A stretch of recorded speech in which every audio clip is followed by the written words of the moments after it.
Folks, Black Star Network is here. Hold no punches. I'm real revolutionary right now. Support this man, Black Media. He makes sure that our stories are told. Thank you for being the voice of Black America, Roland. Stay black. I love y'all. All momentum we have now, we have to keep this going. The video looks phenomenal. See, this difference between Black Star Network and Black-owned media and something like CNN. You can't be Black-owned media and be scared. It's time to be smart. Bring your eyeballs home. You dig?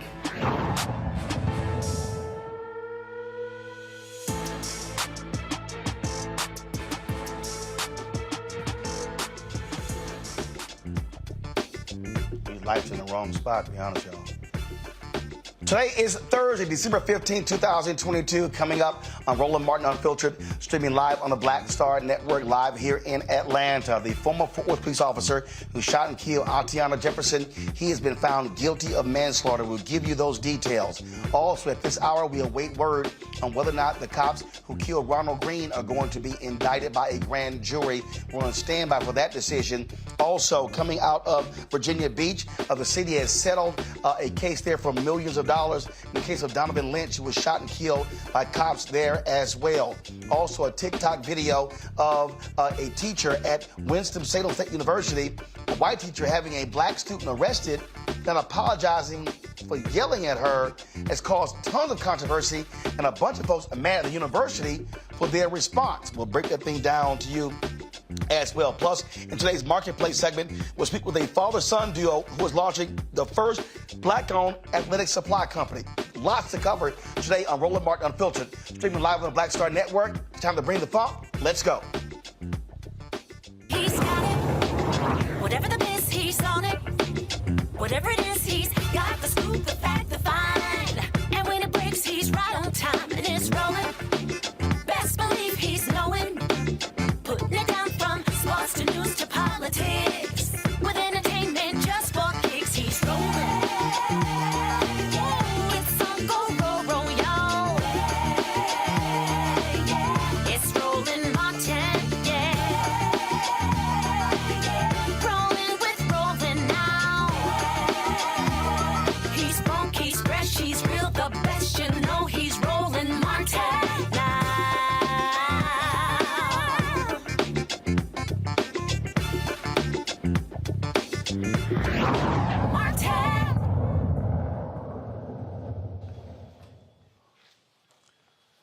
The city of Virginia Beach will spend $3 million for the family of Donald Lynch. Of course, that is the story, y'all, Donovan Lynch, that we've been covering. Shot and killed, you might remember, on March 26, 2021. Folks, this was a story that caused so much consternation there. Donovan was shot and killed by Officer Solomon Simmons. Simmons claimed he shot Donovan in self-defense when he saw Donovan holding his legal gun. A grand jury determined no probable cause to warrant criminal charges against Simmons. Joining me now is the Lynch family attorney, Justin Fairfax. Justin, glad to have you on the show. This is, of course, an issue that you, representing the family, has been really focused on. And in so many of these cases, the only way families have any sense of justice is through a settlement, because very few times officers are indicted for their wrongdoing.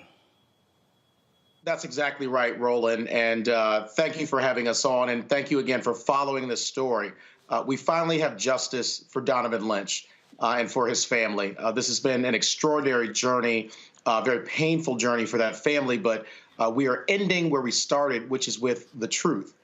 Donovan Lynch is innocent. He did nothing wrong that night. He did nothing illegal that night.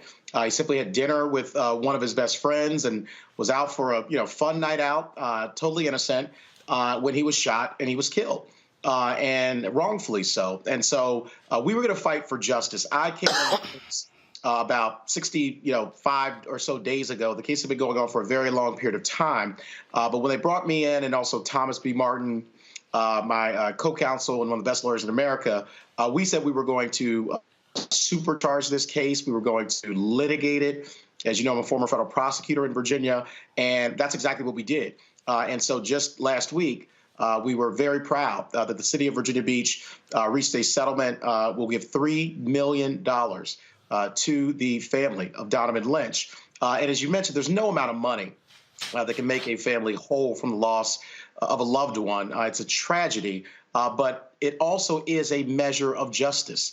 And we have to live in a society where the value of our lives is effectuated not just through the legal system, but through how we are treated. And so I was going to fight for justice in this case, no matter what it took. And so we were very happy for the family that they finally got a measure of justice. And again, this really is the only way to achieve justice. And this officer, they say no probable cause, is he still on the street? Is he still policing in Virginia Beach? Yes, Roland, it's our understanding that he is still a member of the force and is still policing. And so we have been, gotten word about that. And so, we're looking at that information. But here's the other thing. We believe that the reforms need to continue. Donovan Lynch's life mattered then. It matters today. It will matter forever.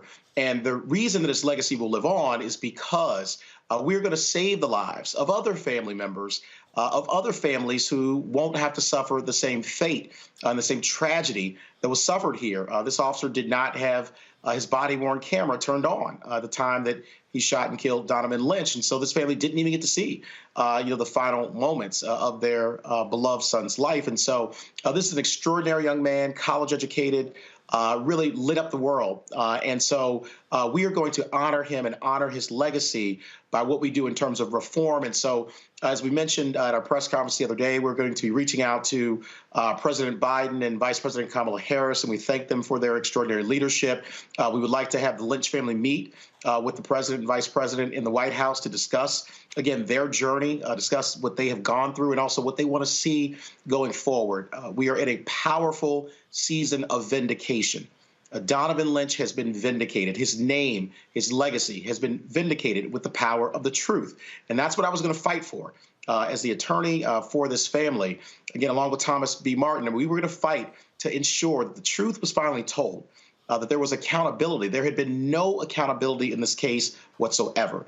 And we now need to live in a society where there is that kind of accountability. The truth is told and that justice is served. And so that's really what our focus was. And in 66 days, that's what we got done. All right, Justin Fairfax, we certainly appreciate it. Certainly give our best to Donovan's family. We will do. Thank you, Roland. God bless you again for your leadership and for following this case. We appreciate it. I appreciate it. Thanks a lot. Folks, let's now go to Fort Worth, where we do have some justice in the legal system. The former Fort Worth police officer, Aaron Dean, who shot and killed Atatiana Jefferson, he will be going to prison today.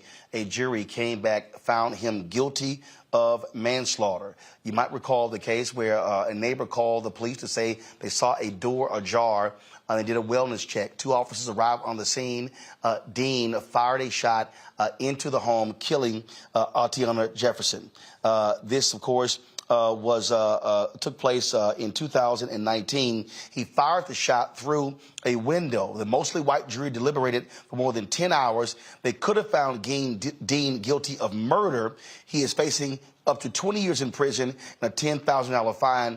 The sentencing phase begins tomorrow. Joining me now is Erica Savage, founder of the Reframed Brain, Reese Colbert, founder of Black Women Views, Dr. Larry J. Walker, assistant professor, University of Central Florida. Reese, I'll start with you. It's, folks, he's found guilty, but not of murder, of manslaughter, which still is crazy when you had his former partner who testified that she never heard him identify himself. She never saw a gun. I mean, you see the circumstances of this, yet these juries still they cannot bring themselves to find these cops guilty of murder. Yeah, I mean, I understand the moral victory of him being convicted of murder as opposed to manslaughter, but he's still facing 20 years. Of course, obviously that's not enough to negate the fact that he did kill Atatiana Jefferson, who was doing nothing more than playing video games with her nephew. But I think, a win is a win to a certain degree. And as, he is seeing accountability. It's not justice and it's not restorative. But I think in this case, I'm encouraged that at least there was another way of ensuring that there was there was some kind of accountability, because sometimes that isn't on the table. And then we just see these cops walk completely scot-free. Yeah, and the thing for me, Erica, again, we're in this constant battle for what's right. We're in this constant battle for justice. And the reason I'm making this point is because anyone looking, I mean, the police chief testified in this case that this guy violated all police protocols, all.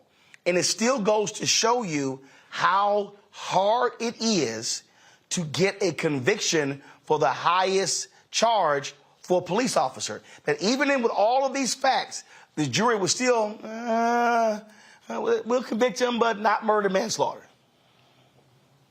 Yeah, and their primary mandate is to protect and kill. It's what is adorned on police cars. And so, we dig through, unfortunately, or wade rather, as I would say in this grade, weekly. And I think for me, one of the most important things around this is really to lift up some of the things that we're facing in our communities, which is really just repetitive trauma. And what I thought about in Atatiana Jefferson's case, no doubt about her and her family, I also thought about her nephew. That's a young man that was exposed to a violent, traumatic event early on in his life. And I think if that's the importance of being on a jury, right? I'm pretty sure all of us have had jury duty, but that is the importance of showing up and ensuring that we're doing all that we need to do to be present to hold people accountable. I can assure you, if in that jury pool, if the victim, the person that was executed, looked like one of their children or their grandchildren, there would be no doubt about what that conviction would look like. So I'm praying and hoping that this person will have to face some type of time in some type of prison facility, that young man who bore witness to trauma by someone who is, by Maslow's hierarchy of needs, one of the base needs that we all have as humans is safety, right? So I'm really hoping that all of the counseling, the professional services that he'll need, behavioral services, emotional tapping in, that he will have the ability to play and be a child, hold on to all those childlike behaviors as long as he has, especially considering he's adoring. But just really thinking about the Jefferson family and about that young man that had to bear witness to such a violent death. I'll say this here, Larry, even with this manslaughter conviction, I hope it sends the signal to all cops. You may very well go to prison for your wrongdoing. We are now seeing, and this is, people can shout and whine and complain about Black Lives Matter all they want to, but it has been the protest of black people for the last decade that is causing this change in DAs and in juries when it comes to killer cops. Yeah, I think you're making a really important point. And, you know, there's obviously research to show the highlight in terms of Black Lives Matter protests, in terms, like you said, had impacted juries in the judicial system. But Roland, as it relates to this particular case and some other cases we're going to talk about this evening and have talked about in our show, is it forces me to reflect on what it means to be black and free in America. Now, look, the jury came back with a manslaughter charge. It could have been murder. And from what I understand, the officer could serve anywhere from 2 to 20 years. So I'm thinking about the sentencing, the next stage in terms of how many years does he get. But I agree with you that there's certainly been some progress. DOJ has done an excellent job in prosecuting, various cases. But once again, what does it mean to be free and black in America? And my colleague just talked about the traumatic experiences for the young man and for that family. But also in terms of the black community, we're consistently, it almost seems like a daily basis, dealing with this violence from law enforcement. And this has been decades in the making in terms of an interaction between law enforcement and the black community. So for me personally, Roland, it's just, when does it stop? Obviously, we need to keep pushing, not only in terms of at the state and local level, but the DOJ and the Biden administration, to make sure that we're taking a critical look on these issues. And then obviously also at the federal state level in terms of having a conversation about some comprehensive reform to address police behavior. But this generally, like I said, it's a step in the right direction. We need to continue to apply the pressure. And there's still a long way to go to make sure, once again, black folks feel free in America. Indeed. Got to go to a break right now. We come back. We'll discuss the Ronald Greene case out of Louisiana as the grand jury determining. We're waiting to find out if the cops involved in his death are going to be charged. Folks, you're watching Roland Martin Unfiltered on the Black Star Network. Don't forget, download the Black Star Network app. Available on all platforms: Apple phone, Android phone, Apple TV, Android TV, Roku, Amazon Fire TV, Xbox One, Samsung Smart TV. Support our Brina Funk fan club. Your dollars make it possible for us to do what we do. Checks and money orders. Go to P.O. Box 57196, Washington, D.C. 20037-0196. Cash App, $RM Unfiltered. PayPal is R Martin Unfiltered. Venmo, RM Unfiltered. Zelle is Roland at RolandSMartin.com. Roland at RolandMartinUnfiltered.com. And, of course, you can get a copy of my book, White Fear, How the Browning of America is Making White Folks Lose Their Minds, available at all bookstores, online, Amazon, Barnes & Noble, Target. Also, download a copy from Audible. We'll be right back.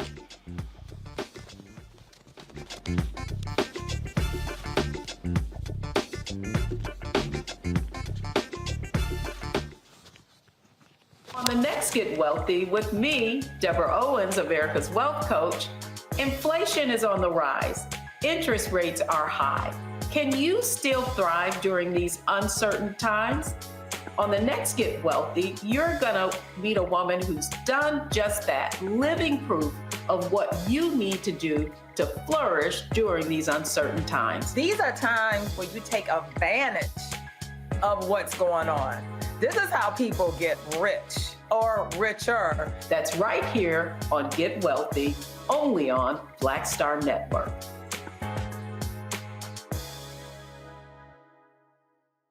Hatred on the streets, a horrific scene, a white nationalist rally that descended into deadly violence. White people are losing their damn minds. As an angry pro-Trump mob storms the U.S. Capitol, we've seen shooting. We're about to see the rise of what I call white minority resistance. We have seen white folks in this country who simply cannot tolerate black folks voting. I think what we're seeing is the inevitable result of violent denial. This is part of American history. Every time that people of color have made progress, whether real or symbolic, there has been what Carol Anderson at Emory University calls white rage, as a backlash. This is the rise of the Proud Boys and the Boogaloo Boys. America, there's going to be more of this. Here's all the Proud Boys, guys. This country is getting increasingly racist in its behaviors and its attitudes because of the fear of white people. The fear that they're taking our jobs, they're taking our resources, they're taking our women. This is white fear.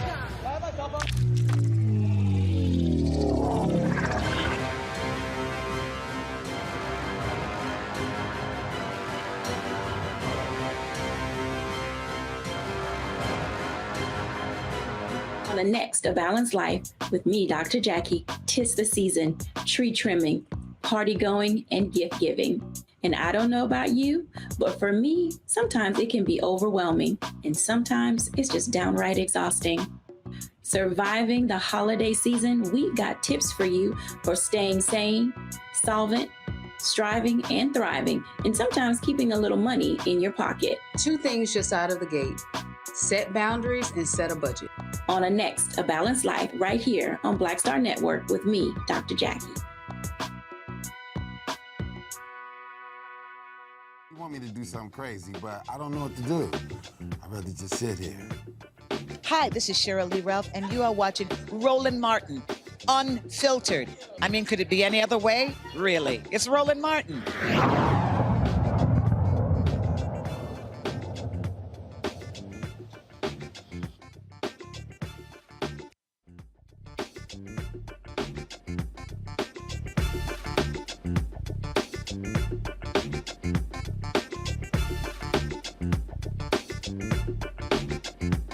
Folks. All right, folks, welcome back to Roland Martin Unfiltered, broadcasting from Atlanta, where we're covering the course Celebration Bowl. A viral video has gone all across the country showing a Winston-Salem State University student. This story is absolutely crazy, folks. This student who was arrested in an altercation with a white professor, okay? So check this out. It's a TikTok video. It shows 20-year-old Leila Hamoud getting arrested by university police officer Michael Rao. Watch this.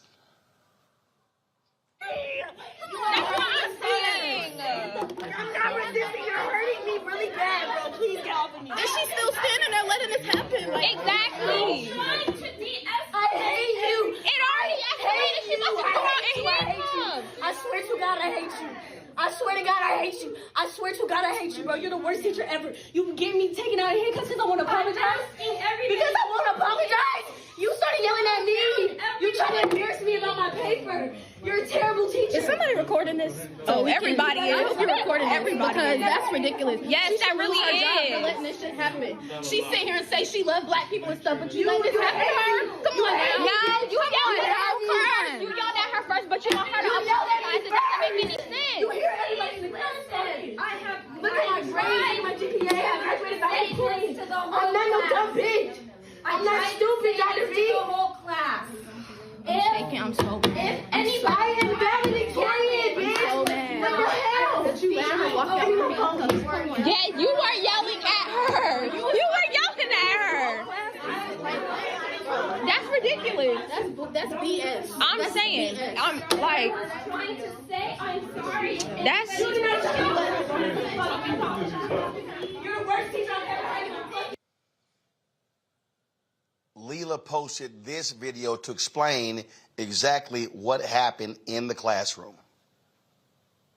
Distracting. So basically, we had a group project assigned as a final, which is probably the dumbest thing, but I'm not here to critique her on her learning. We had a group final. We had to write a paper, and we had to also make up a skit for our group to present. It was 7 of us. I did most of writing the skit just because I wanted to. It was easy and it was fun for me. Well, I thought it was easy. I did the essay as well. She got back to me late, 6 hours before we had to present, actually, saying that my essay was completely wrong and I should revise it, all this shit. And I'm just like, I'm not going back and redoing this essay. That took me 2 weeks and you told me 6 hours before. I'm not redoing it. And I think I'm pretty okay for that. On camera, it's dirty. I think that wasn't a bad idea of not redoing it. I didn't feel any type of way, and I still came to the final to present with my group because that was what we were supposed to do. I did not say anything when I did come into the class because, like I said, I was already frustrated at the fact that she told me my whole essay was wrong. So I come into class and Didn't say anything to her. She's talking. She's assigned us to our groups, and we're going to talk about what we're doing for the project before we actually have to do it. So I'm talking to my group members and come present it. So we talked about that, and she was like, well, it is wrong and you should redo it because it's going to greatly impact your grade. Once again, said I did not care about that because I'm only here to present with my group so that my group does not get a 0 on this. Well, I got hella views. Well, look at my story. So, boom, she starts getting loud. She starts yelling at me, telling me this is her class, so it doesn't matter what I think. I'm getting loud back. I'm not going to sit here and lie to you guys. I got loud back. I was raising my voice too. I'm like, Dr. V, like, you're yelling at me. I'm not going to redo it. I'm here to present with my group. Like, I'm here to get this done and get out. And she's like, you need to get out. Like, I want you to leave. And I'm like, leave? No, like, I'm here for my group project. Turn the comments off. How do I do that? And she told me to get out of the classroom, and I literally refused. I was like, I'm not going to leave. This is our final exam, and I didn't do anything wrong other than responding to what you said to me because I did not say anything to her. She's telling me to get out of the class. I'm like, no, I'm not going to. She's upset at this point. She leaves, and she's talking to another teacher in the hallway. At that point, I guess, is when they decided to call the police, campus police. Campus police comes, and it is a black officer at first. I'm not usually one to mention race. But I think it is a little bit necessary in this instance because I do go to a historically black college, and for this to happen to me and be so provoked by people who are not of black descent, it hurts. So I feel like I do have to mention that. The black officer comes in, he asks me what's going on. I tell him everything. The class is telling him everything. As I'm telling my story, my professor comes back in. Yes, officer, I want her taken out. I'm like, whoa. He's like, whoa, I'm talking to her, I'm listening to her. So wait. We're talking, another officer comes in, and he is a white officer. He comes in, and he's like, okay, so your options are you're gonna get out of the class, I'm gonna have to take you out. I'm like, what? Like, take me out? Take me out how? So, yeah, like they said, it is important because the black officer, he's a very well-known officer on our campus. He's never given anybody any problems. He's actually pretty cool, and he was doing his best to not arrest me. He was trying to have a conversation, and the white officer came in and was like, yeah, you're either going to get out or I'm going to have to get you out. And I'm like, okay. At this point, I'm like, Dr. V, you're going to let them arrest me? And she's like, yes, Dr. V, Dr. Villagomez, Cynthia Villagomez. Yes, say that name in here so y'all know who we're emailing about because I'm sending emails. My class is sending emails. Friends are sending emails. Send an email. If not, that's okay too. I'm not pressuring you. So the white officer comes in. He says that. I said that to Dr. V, and she's like, wait, hold on. She's trying to fix herself. She's like, okay, either apologize or you need to leave. I said apologize. Now, the old me, I'm sure I would have apologized, but at that moment, I knew that I was not the one in the wrong. I didn't start the situation. I didn't escalate the situation. I knew I was not wrong. So I'm just like, okay, apologize for what? Apologize because you yelled at me and you dropped the F-bomb? Yes, I did drop the F-bomb and told you I'm not fucking stupid. That's what I told you. So I'm sorry. The F-bomb hurt your feelings. So sorry, baby. We're grown. If that was worth an arrest, let me know. Let me know. According to my mom, it wasn't. But continuing, I said, Dr. B, are you going to apologize to me? I came in, I sat with my group, I didn't say anything to you. You decided to start yelling at me as soon as the fire alarm went off about my essay. So she was like, no, I'm not going to apologize. I'm like, what? So then I'm like, wait, well, tell me what I'm apologizing for. Tell me what I'm apologizing for. At that moment, I'm talking to the black officer. I'm talking to my professor. The white officer is like, yeah, go ahead and take her. You have to go get her. To the black officer. So the black officer is like, okay, turn around. I'm about to put these handcuffs on you.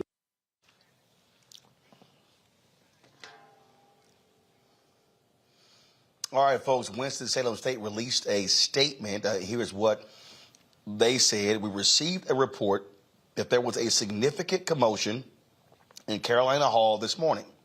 And as such, a WSSU employee nearby called for the assistance of law enforcement after they tried to de-escalate the situation. We understand that the weaponization of police is a prevalent problem in our community. However, that is not what happened in this incident. We strive for a safe, inclusive, thriving, and intellectual community where all our faculty, staff, and students feel respected and supported. To that end, we will take swift and appropriate measures against any situation that contradicts those ideals. Now, here's the deal. When you look at this Rate My Professor, this professor does not get good ratings. She gets a 2.5 out of 5 when of course, being evaluated from students. I want to go to you, Erica, because when we're talking about cases like this, I mean, this is, I can't imagine. Look, I've been in classrooms where there have been debates back and forth with teachers, with professors, and nobody called the cops. Right. And I'm sorry. I don't care what. First of all, I'm trying to understand why would a staffer in another classroom who's not in the classroom, even if you hear yelling, how do you say, oh, let's call the cops? To me, this is just me, if I'm an adult and I hear yelling, I'm going to go visit the classroom to see if I can help de-escalate, not call the cops. Right. Exactly. But see, we have the presence of Karens on HBCU, so the story's a little different.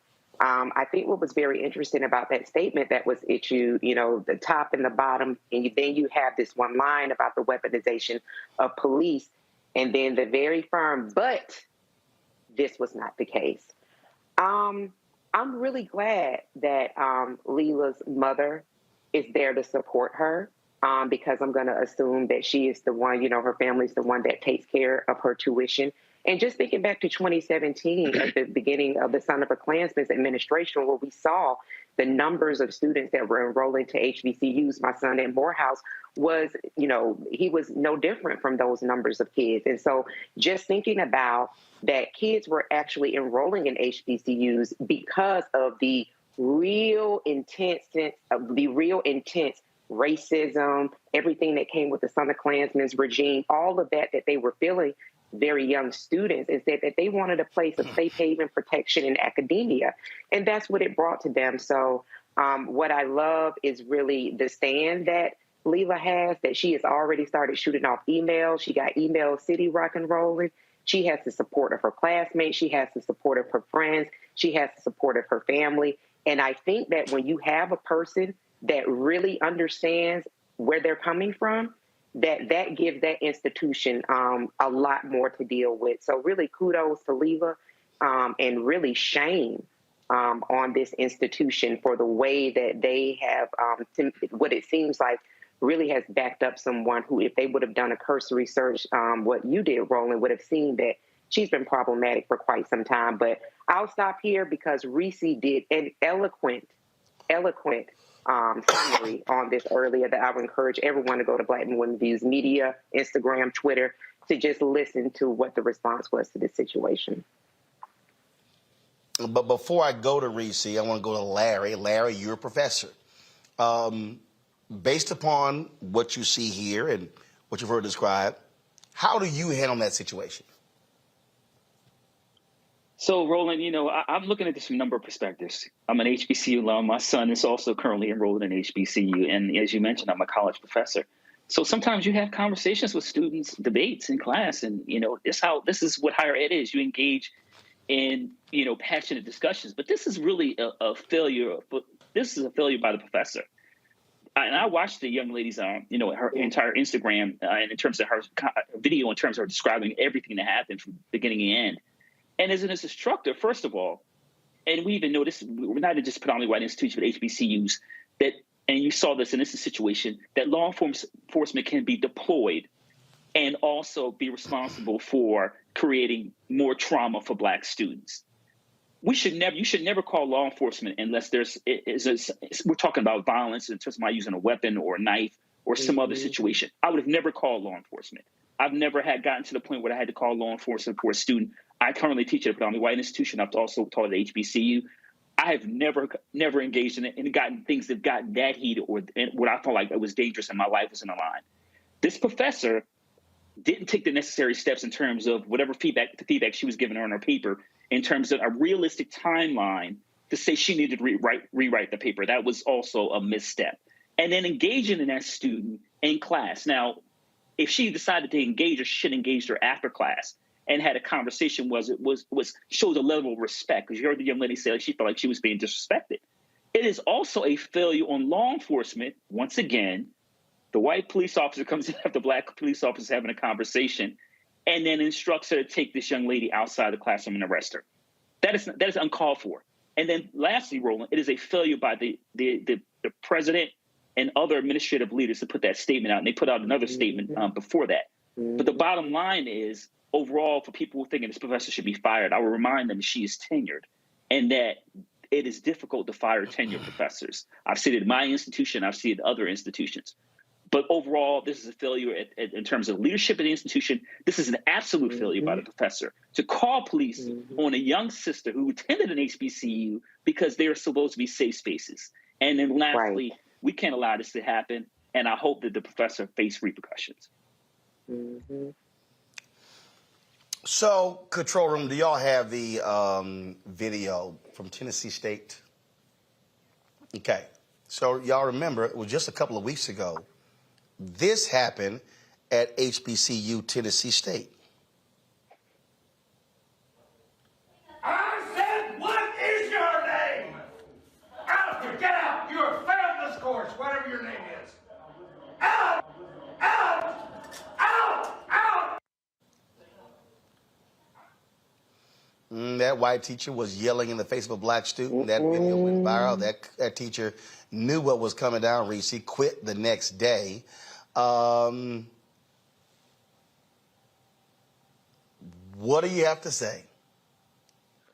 Well, I want to be clear about a couple of things. Number one, this is not simply a case of the police removing Layla from the classroom. She was handcuffed, aggressively manhandled. The weight of this police officer was put on a 5'2" petite young lady. She doesn't look so petite in that video because she has a big sweater on, but she showed that she's a skinny little, short thing. She was handcuffed for hours. She was transported to a jail and charged before a judge with 2 misdemeanors. I know that people don't like mouthy black girls. I know that people don't like black girls getting out of turn, getting, not showing deference to people. But you cannot tell me that it is a proportionate response to getting mouthy with a teacher who started the interaction being a little aggressive. You cannot tell me 2 misdemeanor charges are appropriate for that situation. If you think that, there's something wrong with you, and I'm surprised you're even watching this program to begin with. Right. I think we all could concede that perhaps she could have just left the room, but she was not given that chance by the police officers before he handcuffed her. As far as she understands, she's having a conversation, as she's probably had many times with a professor, as you should be allowed to have in an environment that's supposed to be safe and inclusive for intelligent, bright, young Black people. She was valedictorian, and we want our HBCUs to recruit the best and the brightest. So the kind of conversation that she was having at that moment did not warrant being handcuffed. And I've been in a situation because I've had a conversation, I've been in conversation in front of a white police officer where arbitrarily he decided that he was going to handcuff me and haul my black ass out. And I was in stiletto high heels, dressed up, got my boots out. I was looking good. I was in Vegas. And he decided, okay, I'm done with this black bitch. She got to go. She got to get arrested. Now I acted a plumb fool and I didn't get arrested. But I was still handcuffed. My arms were sore the next day. I was like, why are my arms sore? What happened? Then I remember, okay, this cop was manhandling me. So I know how arbitrary these situations can be where a cop just decides in the middle of a conversation, I'm just going to fuck with this girl because she's a Black woman and I can. So I just want that to be clear. This wasn't a situation where she was simply removed out of the classroom. Perhaps she should have just left the classroom, but she didn't. And just because you don't act in exact accordance with how you're expected to act does not give anybody license to escalate it and disproportionately respond to the point to where she, as a bright young student, is facing 2 misdemeanor charges. And then one other thing I will say is not only did this teacher abuse her power and weaponize the police. It's absurd for this school and this institution to say that the police weren't weaponized in this situation. But not only did she do that, not only did she injure this student, but she injured the classroom, because I've seen other footage and I'm telling you, them students was dragging her ass for filth, as they should. And in those videos, I will say this, and this is not a credit to her. She sounded like, okay, I didn't mean it to go that far. Okay, well, professor, if you didn't mean it to go that far, then you should be the first one demanding that charges against this young lady are dropped. And you should be the first one to apologize to that person. And if you're raising a mouthy Black girl, an intelligent, bold Black girl, I hope that you don't look at something like this and say, always back down. I hope that you tell them, stand your ground. And I'm not saying you tell them to be disrespectful, but there's nothing that should have prevented her from continuing on with the conversation before it was escalated by the cops upon the watch of the teacher to the point to where she's facing 2 misdemeanor charges. That is ridiculous. That is abuse of power. That is weaponizing the police. And that is something that prospective students are going to have to think about when considering that, or when they decide, if people want to decide to re-enroll to the next year. This is egregious. It's disgusting. And I'm sick of people thinking that they can treat young Black women, and if this was a young Black man, I would say the exact same damn thing any old kind of way. And for this to happen in an HBCU, and that is what I think. What bothers me here is a classroom discussion argument. And look, I've had my fair share of debates and back and forth with college professors. But that should not lead. That shouldn't lead to police charge. In fact, the DA should come out right now and say, we ain't pursuing this crap. Exactly. Thank you. Yeah. Thank you. Yeah. Hey, Roland, can I add one other thing I think is really important? And my colleagues, the points they make is very important. Lastly, I think the point is really important in terms of, as a Harvard study came out a few years ago, to found Black folks, when they come in contact with law enforcement, are 2 to 3 times more likely to be killed. Like we've just talked about that. So just that interaction dramatically increased the likelihood that she could end up dead. And I think that's really important in terms of, and I talked about what it means to be Black and free in America, and particularly at HBCU, that she put her life in danger dramatically by even calling the cops and that interaction. So that's a really important point I think we also should keep in mind. Look, it is just, this is the crap that we have to deal with all the time. And here's the other piece. If you are a college professor, and again, I remember, again, I was at Texas A&M, and this professor really got upset because I disagreed with her opinion. I mean, she was yelling and screaming, and I literally said, "Oh, I'm sorry, I didn't realize you were God." And I made it clear, I am going to disagree with you. These things happen. The job of the professor, and this is the key, the person who is the one who should be de-escalating is the professor. And second of all, what you don't do is demand someone apologize. What you say is, young lady, you and I can have this conversation after class. I have office hours, but I'm going to be moving forward with the rest of the class. There's a way for you to do it. If you're going to tell a student to redo an assignment, you don't do it in front of the other students. Absolutely. Because guess what? Folks don't show out. And can I just add? I'm just saying. Edited out of the video. Hold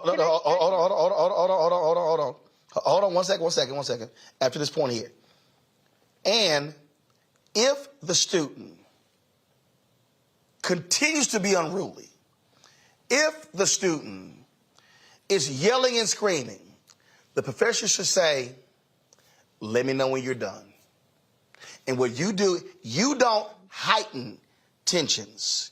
You sit there and let them show their ass, and you sit there and say, are you now done? And then you say, either take your seat or you're more than welcome to lead today's class. Now I'm going back to work. You don't. And here's the last point. Exactly what I said. If the professor was not the one who called the cops, when the cops show up, gentlemen, I have this under control. I don't need your assistance on this. That is how you handle it. Reese, go ahead. And that would be the video that's also made available. Go ahead. And I just wanted to point out one more thing too. The way that the exchange started was there was a fire alarm that was going off, and the young lady was on the way, out because there was a fire alarm going off when the teacher started the confrontation. So it wasn't like she was in the back of the room and they were yelling at each other or anything like that. I mean, it was because of the fire alarm going off that she was even having any kind of passing by the teacher or anything. So I know some people probably just think that she was just out there acting a plum fool and starting stuff with the teacher, but that is not at all what happened. Again, this is a perfect example when we talk about when cops don't de-escalate. If you're dealing with young people, even college students, you're the grown-up. You're the one who should be in control of the situation. And what you do is recognize, I'm not going to allow this thing just to continue and just go on and on and on. And Winston-Salem State, I've been to that campus. I've spoken on that particular campus. The university administration, they should be calling for these charges to be dismissed. This is not how you handle academic disagreements between a student and the professor. You do not bring in the criminal justice system. This is an academic situation. You handle this internally. You do not go to the criminal justice system. I do not care. Exactly. Going to a break. We come back. More on Roland Martin Unfiltered right here on the Black Star Network.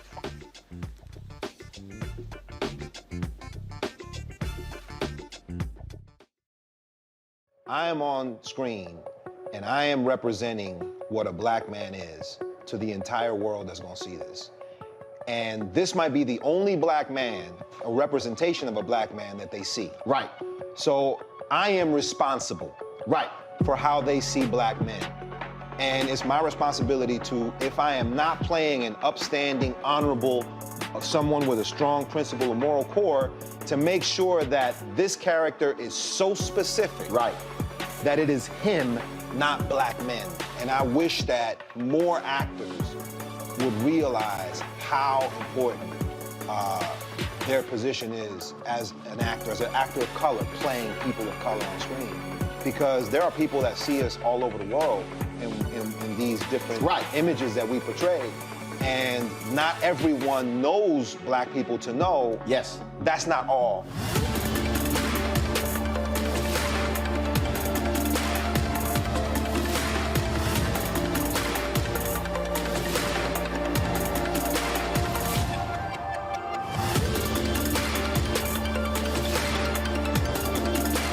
This is Judge Mathis. What's going on, everybody? It's your boy, Mac Wild. Hey, what's up, y'all? It's your boy, Jacob Lattimore, and you're now watching Roland Martin right now.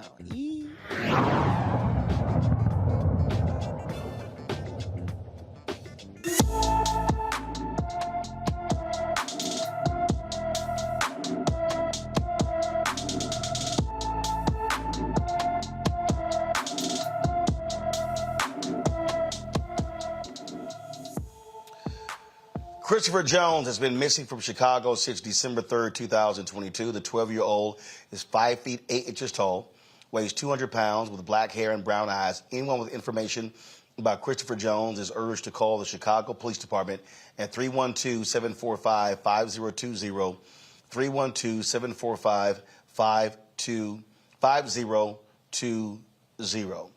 Folks, Breonna Taylor's boyfriend has settled a state and federal lawsuit against the city of Louisville. Kenneth Walker will receive a $2 million settlement. Walker was with Breonna Taylor the night she was shot and killed by Louisville police. He fired a shot at police as they burst through Taylor's door in 2020 as police served a no-knock warrant, resulting in the death of Breonna. The U.S. Justice Department charged 3 Louisville officers with a conspiracy to falsify the Taylor warrant.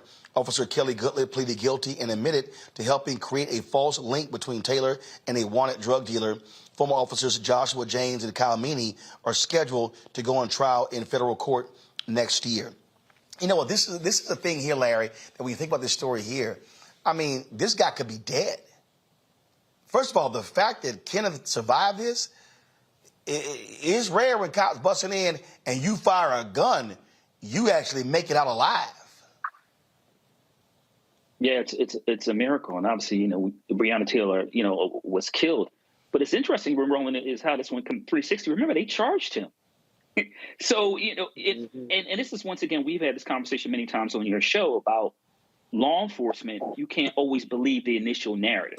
Because the first, what you heard initially was, there was some kind of shootout, and they were, blaming the boyfriend.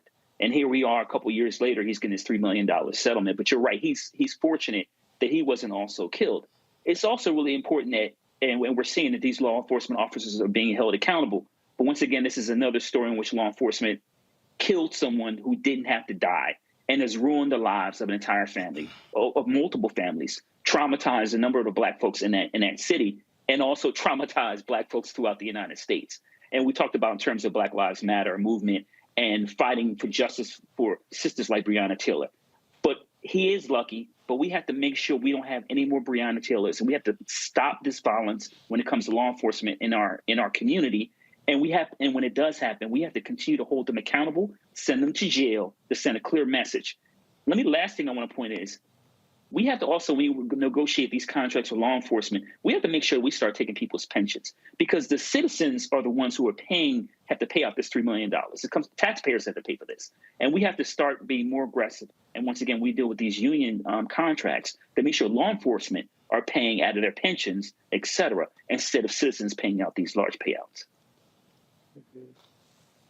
And it's just, we opened this show talking about the Donovon Lynch story, Reese, and it is just so sad that, frankly, in this capitalistic society, is the whole notion of, we're not going to really have justice. What the heck? Cut a check would be just fine.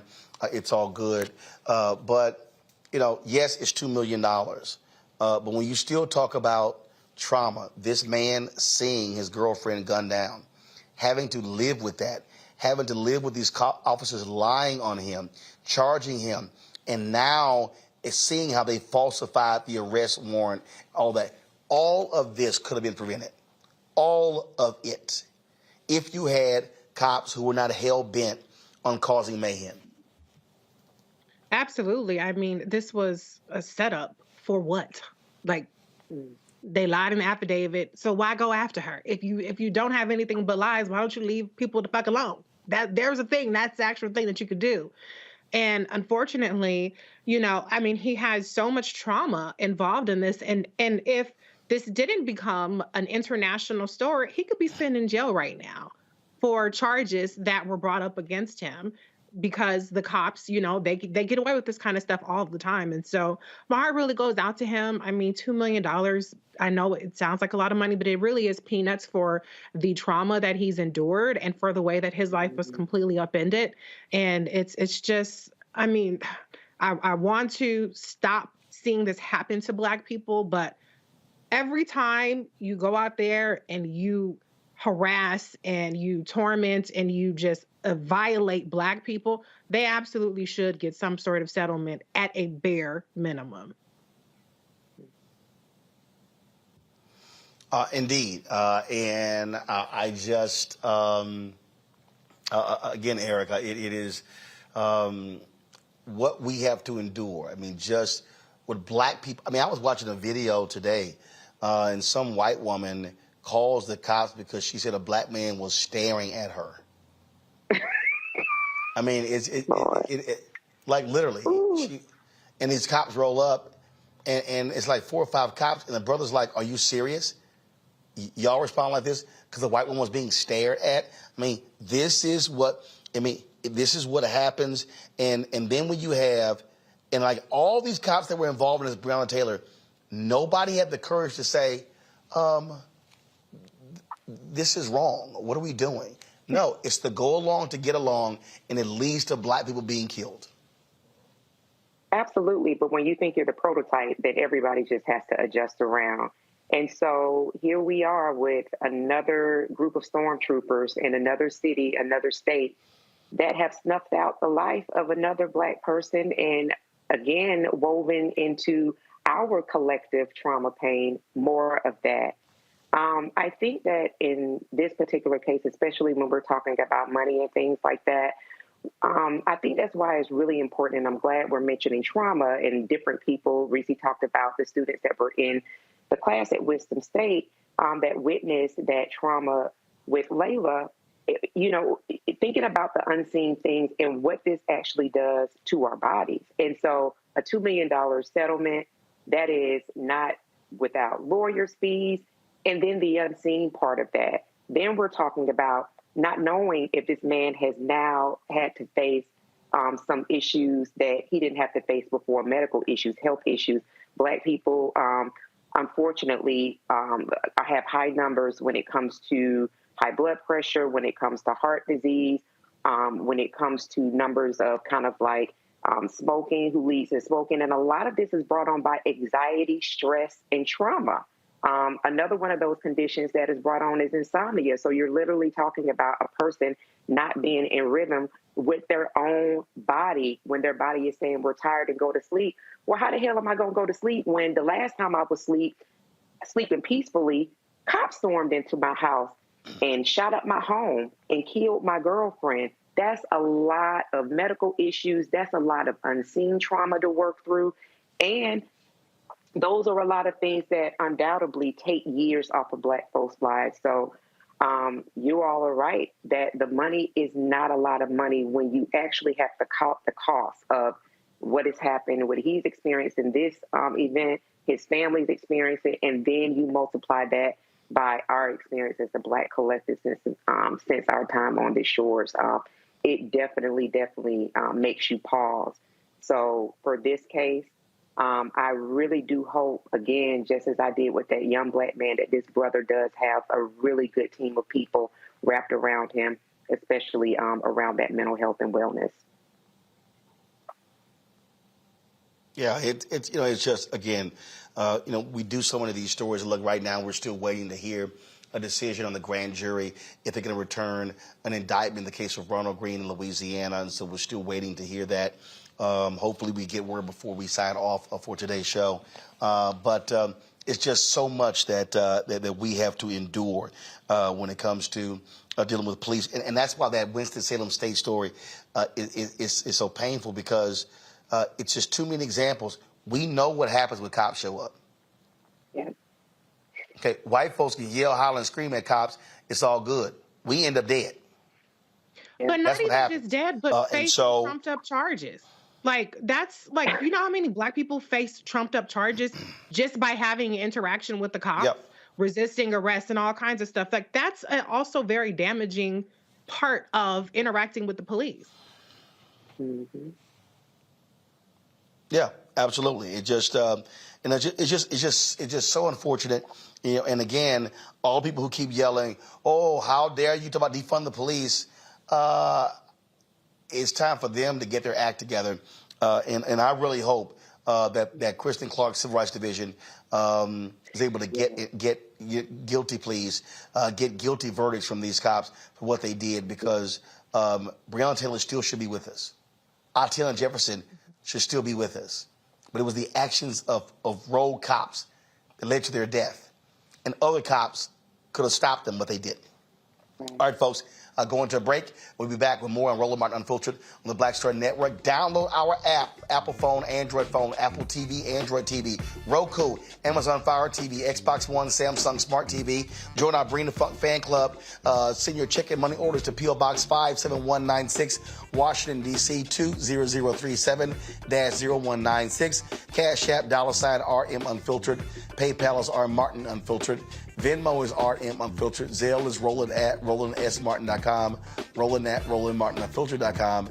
And be sure to get a copy of my book, White Fear, How the Browning of America is Making White Folks Lose Their Minds. Available all bookstores, Barnes & Noble, Amazon, Target. You can also download a copy of the book on Audible. We'll be right back.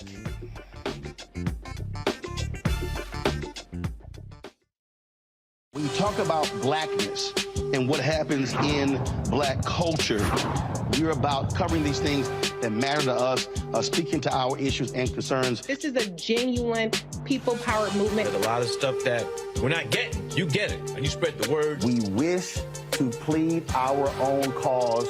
Too long have others spoken for us. We cannot tell our own story if we can't pay for it. This is about covering us. Invest in black-owned media. Your dollars matter. We don't have to keep asking them to cover our stuff. So please support us in what we do, folks.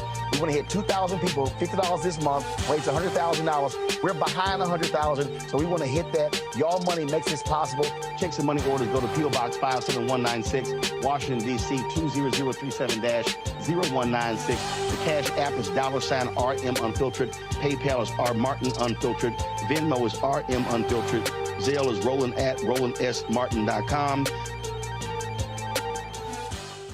Hi, this is Essence Atkins. Hey, I'm Deion Cole from Blackish. Hey, everybody, this is your man Fred Hammond, and you're watching Roland Martin, my man, Unfiltered.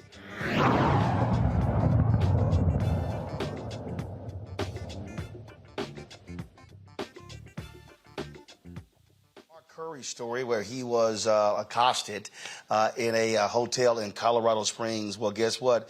The guy who did it has been suspended until further notice. Wyndham Hotel and Resorts franchise employee in the 26-minute video, like I said, has been suspended. Curry was sitting there drinking coffee in the hotel lobby when an employee asked whether he was a guest. Curry and his attorney are demanding a zero-tolerance policy against racial profiling be instituted by the hotel chain.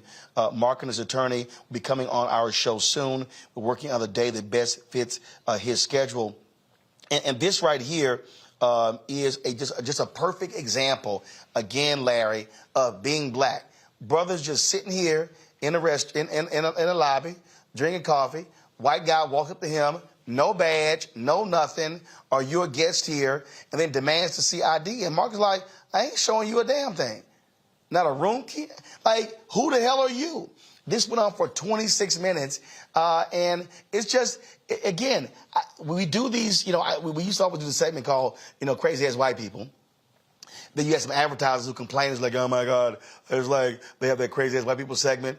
But these are crazy ass white people. Black people can't just be people sitting in hotels or sitting in restaurants or walking down the street. And it's like, my goodness, we get accosted or they call the cops saying, oh my God, they're staring at us. Goes back to a point I made earlier about what does it mean to be black and free in America. It doesn't mean much. This is, profiling by sitting in a hotel lobby, chilling, drinking coffee. It doesn't matter what black folks are doing. We could be watching bird watching or, allegedly staring at people, standing in the mall. It doesn't matter. And this is a problem with being black in America. And I hope he sues. And I had a chance to watch the entire video this weekend. I hope he sues. And it looks like both of the white man and the other gentleman have been, like you said, put on leave. But the fact that he just walked up to him randomly and started asking him was he staying there, and also asking him all these other questions. First of all, black people don't get down like that. You don't walk up on some brother asking a bunch of questions. I know certainly you walked up with me like that, there would be a problem. But the fact that they stood there, obviously trying to intimidate him and ask him a series of questions, he didn't have to respond. I'm glad he was on live and he was able to record it. I'm glad that the company the hotel chain took the necessary steps. But I hope he sues them and gets every nickel, dime, and penny he can possibly can. But once again, Roland, this is just another situation in which black folks are just minding their business and someone comes up to them and start harassing them. And then you have white folks ask, well, why are you so worried about racism? Well, it's embedded in every aspect of our society, whether you're in a hotel or anywhere else. And people are sick and tired of being sick and tired, as Fannie Lou Hamer once said. And you know what? I'm sorry, Reese. I don't want to hear suspended. I'm sorry. If your hotel, if you have a policy, and first off, you should be wearing hotel attire and a name badge so I know who's talking to me. And if you just randomly walk up to him, and if the security video shows that this guy didn't approach anybody else who's sitting in there, no, you shouldn't have a job. Right. I mean, with suspended, that's it. Like, racial profiling should be an immediate termination. and harassing a guest should be termination, you know? So it's such a cop-out. I've seen people fired for leaving for much more mild conduct on TikTok. So you can't tell me that y'all can't just get rid of this guy. I mean, he's not the CEO, he's not the president. He is a regular employee that just thought a black man sipping coffee in the lobby in the morning didn't belong, which is ridiculous. I mean, we should all be so lucky to hang with Mr. Cooper. So he really should have been asking for an autograph instead of accosting Mark Curry. Mm-hmm. But it just keeps happening, Erica, over and over and over again. And this is the reality of the crap that we have to deal with. And you said it earlier when you talk about elevated blood pressure and stress and all of those different things. And then the amount of time it takes us to come down from that when all the brother was doing it. And look, and I know Mark, okay? Mark is Mr. Chill. Mr. got some jeans on, some tennis shoes, and a polo, and just chilling. And that's Mark, not sitting here acting a fool. And it's like, damn, can we just sit and drink some damn coffee? Listen, and brother looked like he was tired. Leave black folks alone, because we actually really don't bother anybody. You know, one of the things that I thought about when I was watching this video is how fucking dare you, you dirty ass motherfucker. He walked up to this man. I was like, does he have teeth in his mouth? Who in the hell are you? He don't look like he washed his hands. I don't know if he been hunting. So the audacity. But then that is for people that actually buy into the religion known as whiteness. Let me tell you something, baby. If you think that your shit don't stink because you're white, you have been disillusioned for a very, very, very, very long time. Because black people have not come out of our place and gave you what you give us, that doesn't mean that your shit doesn't stink. So I really applaud Mark while he was in his really chill, sipping coffee space for really not sizing this guy up, because who in the hell knows does he belong there? Is he employed? Where's your W-2? Show me your taxes.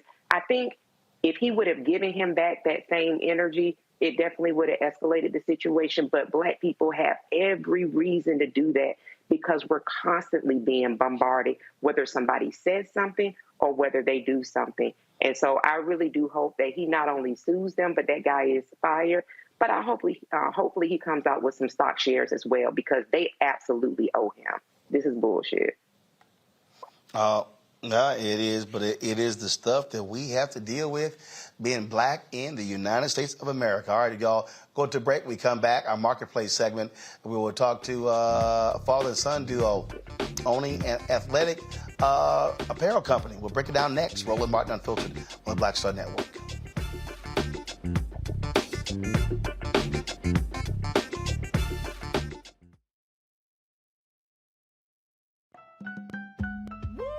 We're all impacted by the culture, whether we know it or not. From politics to music and entertainment, it's a huge part of our lives, and we're going to talk about it every day right here on The Culture with me, Faraji Muhammad, only on the Black Star Network. On the next Get Wealthy with me, Deborah Owens, America's Wealth Coach, inflation is on the rise. Interest rates are high. Can you still thrive during these uncertain times? On the next Get Wealthy, you're gonna meet a woman who's done just that, living proof of what you need to do to flourish during these uncertain times. These are times where you take advantage of what's going on. This is how people get rich or richer. That's right here on Get Wealthy, only on Black Star Network. Hi, I'm Israel Houghton with Israel and New Breed. What's up, what's up? I'm Dr. Ricky Dillard, the choir master. Hey, yo, Peace World, what's going on? It's the Love King of R&B, Raheem Devon, and you're watching Roland Martin, Unfiltered.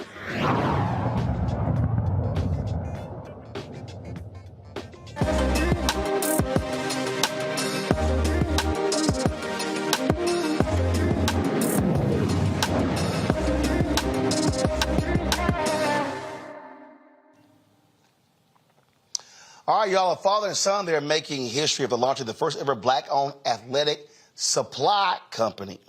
After years of supporting his son in sports, Arande Booker noticed all the equipment his son's team was using for the 4 major companies, and none were black-owned. So he was like, yo, let's do this. So joining us now, both of them, Kendall, as well as Arande, they started Book Dog Sports. They joined us from Atlanta. Glad to have y'all on the show. So, all right, what kind of apparel are we talking about? Or what kind of athletic supply are we talking about? Yeah, supplies like basketballs, footballs, baseballs, soccer balls, some equipment and some merchandise as well, like just athletic gear that you can wear. So, so y'all are so you credit your own as opposed to selling Spalding or the other sort of kind of basketballs, things like that. Yes. We manufacture our own balls. We go through the process of working with different manufacturers to find out what type of leather we want, how we want it to feel, what logo we want on it, and then we get the ball. We practice with it. We've given it away to some basketball teams and some trainers to use, and they put it in there. So then we get, after, say, about 6 months or a year, we see how the ball wore, how long it lasts, what did they think about it, what did the people think about it. We do all of that before we actually come out with the product. So the first product that we came out with is the basketball. Wow, that's pretty cool there. It's pretty cool. So in terms of doing this, how your sales been and how you marketing it as well? Well, we started off with just marketing on Facebook and on Instagram. We did a press release that was on Black Enterprise. The sales were pretty good. And we just go to the basketball games a lot, talk to the different coaches that we play with the ball. We're just doing a lot of grassroots, talking to different organizations, different teams as Kendall plays in the games and the tournaments. Right now it's high school period, so sort of kind of talking to a lot of the high school coaches that play against the TIS team. Got it. So Kendall, was it in terms of the role that you played in this? Were you the guinea pig with the equipment? Or was it all your dad's idea, or do you say, you know what? Let's sit here and ratchet this thing up? Well, I most definitely was the guinea pig with the ball. I was shooting with it a lot, dribbling with it a lot. And in terms of it being my idea, it was mostly his. But when he mentioned the idea, I thought it was a really good idea, and I supported him 100%. Questions for my panel. Larry, you're first.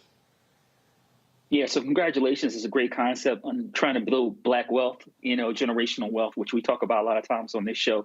I want to talk about, and I'm a big sports fan, but I want to talk about this in terms of how much air is in the ball, in terms of the guidelines. So, whether it's AAU or the NBA, et cetera, I know that the ball has a certain, pressure and all that. Can you explain how you've met all those, requirements and, in terms of where the ball is being used, like I said, if it's AAU or some other, entity, how that's going?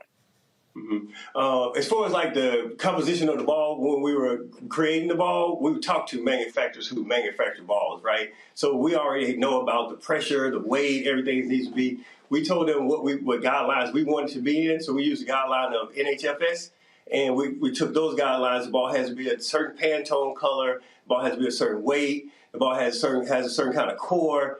So we had to make sure we met all of those. So once we got a ball that we felt like met those specifications, that's the ball that we went with. As far as what it's being used right now, it's being used at some high schools for practice ball because it's not certified just yet. It's also being used for some AAU teams and for some training facilities here in Atlanta that we have personal relationships with. They purchased the ball to support us as well. We have a purchase from the Syracuse PAL organization. Shout out to Syracuse Police Department. They purchased some balls as well. So it's just been, like I said, more grassroots in where we are right now with the AAU team. So we're trying to get it more so to everybody and in all the households. So Black people, Chinese people, it doesn't really matter. So basketball is a quality product, but it's brought to you by our Black family. Let's see here. Erica. Hi, yes, and congratulations to the both of you. So excited to hear about this venture. As my son played, I wish I would have known about you all company. My son played sports throughout all of his years in school. My question for you is, I love what you said around Black people contribute so much to sports. It almost made sense to really develop this athletic company, this sporting goods company. Can you talk a little bit about the responses? You said that you really go around kind of a grassroots efforts, talking to different organization people in schools. Can you talk to us a little bit about what the reaction and response is when you tell people about the product that you all have available? Well, it really depends on how we introduce it to them, right? I like to give it to them so I can get their honest opinion, so I don't say that, I manufacture this basketball, so it won't be biased. So sometimes you give people the ball, like, what is this? What is that? You get different things, but once you tell, even in basketball games, sometimes we have the referee or the other coach, we don't want to play with that. Well, what kind of ball is that? Then they touch it, it's not that bad. Then I say, well, we manufacture the ball, me and my son. And then they're normally okay with it. It's a done deal from that point, but they do have to touch it to make sure it feels like a quality basketball. Congratulations. And outside of that, Reese has really been great. Sorry. Go ahead. Oh, I'm sorry. No, go ahead. I was saying, other than that, most of the response has been the ball feels good, the ball dribbles good, it's a great ball for shooting. They compare it to other balls. They really like the feel of the ball. So, in most sports, especially basketball, when you have the ball in your hand, it has to feel good in your hand for shooting, for dribbling. If the ball makes your hands hurt, nobody wants to play with it. So we haven't had any issues with the way the ball actually feels and bounces. All right, Reese? Congratulations again, as everyone else has said. I'm curious to see, in terms of scaling up, what are your goals in terms of units moved and production times and things of that nature? Well, right now, we do some statistics that we looked up, and there's about $264 million worth of basketballs being sold. So I'm thinking, from a scale perspective, if we can reach 1%, that would be awesome. 1% of 200 million, that would be awesome. So we're looking more so if we get to half a percent within the first couple of years, but we also need to grow by introducing other pieces of equipment. So we're looking to sell basketballs, we're looking to sell training basketballs, we're looking to sell footballs within the first year. So we're figuring that if we can move 1 million units within the group of those two balls, then we'll be poised to move forward even faster in the future. Awesome. All right, then. Where can people get more information regarding your athletic company? At www.bookdogsports.com. You can also follow us at The Real Book Dog Sports on IG and Book Dog Sports on TikTok and Book Dog Sports on Facebook. All right. Folks, I appreciate it. Thanks a lot. Good luck. Thank you. Thank you. Okay, then. Erica, Reese, Larry, I appreciate y'all joining us. Folks, sorry we were a little bit late. We were interviewing T.I. For one of the interviews for our season 2 of Rolling with Roland. Earlier today, we had Lou Gossett. Tomorrow, I'll be talking with Omar Dorsey, Queen Sugar. And so we got different things happening. Plus, tomorrow, I get the Celebration Bowl that's going on. And we'll be live on Saturday as well. So a lot of things happening here with Roland Martin Unfiltered and the Black Star Network right here in Atlanta. Folks, that's it. Don't forget, if you want to support us in what we do, download the Black Star Network app, Apple phone, Android phone, Apple TV, Android TV, Roku, Amazon Fire TV, Xbox One, Samsung Smart TV. You can also, of course, support us, Bring the Fuck Fan Club, by joining Senior Check and Money Order, P.O. Box 57196, Washington, D.C. 20037-0196, Cash App, $RM Unfiltered, PayPal is R Martin Unfiltered, Venmo is RM Unfiltered, Zelle is Roland at RolandSMartin.com, Roland at RolandMartinUnfiltered.com, and of course, get a copy of my book, White Fear, How the Browning of America is Making White Folks Lose Their Minds. Available bookstores everywhere, Amazon, Barnes & Noble, Target. Download your copy from Audible as well. That's it. I'll see you tomorrow from Atlanta. You know how we end the show. Holla!